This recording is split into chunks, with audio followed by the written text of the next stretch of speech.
The Ghost Ferry. The ferry rocked gently over the black, motionless water, its groans like the sighs of something ancient and unseen.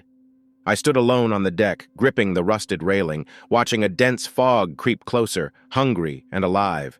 The air felt heavy and frigid, seeping into my flesh like the icy hands of a forgotten specter. I couldn't recall stepping aboard, yet the rhythmic groaning of the old hull felt disturbingly familiar, as if calling me home. I glanced around. Nothing but rows of empty benches and a lifeboat swaying in its cradle, silent witnesses to an oppressive void. The low hum of the engine and faint whispers of water lapping the sides were the only sounds. I glanced around.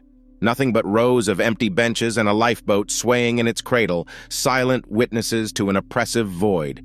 The low hum of the engine and faint whispers of water lapping the sides were the only sounds. "Hello?" I called, my voice swallowed by the fog, leaving only a hollow echo behind. Ahead loomed the captain's cabin, its windows dark as voids. My boots echoed coldly against the metal stairs. Inside, the wheels spun, a phantom touch guiding it.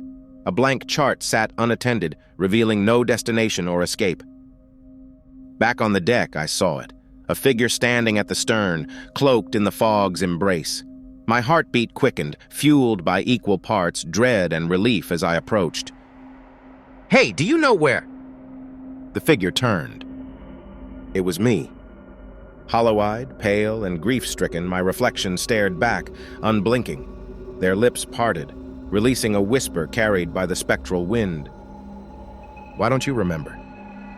A wrenching pain erupted in my chest.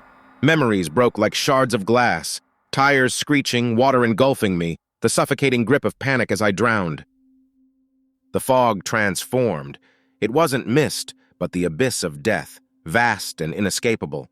The ferry had already brought me where I belonged, its mournful horn wailing in tandem with my growing despair. I turned to the water, now a mirror reflecting my lifeless form beneath its surface. Then it struck me. This was eternity.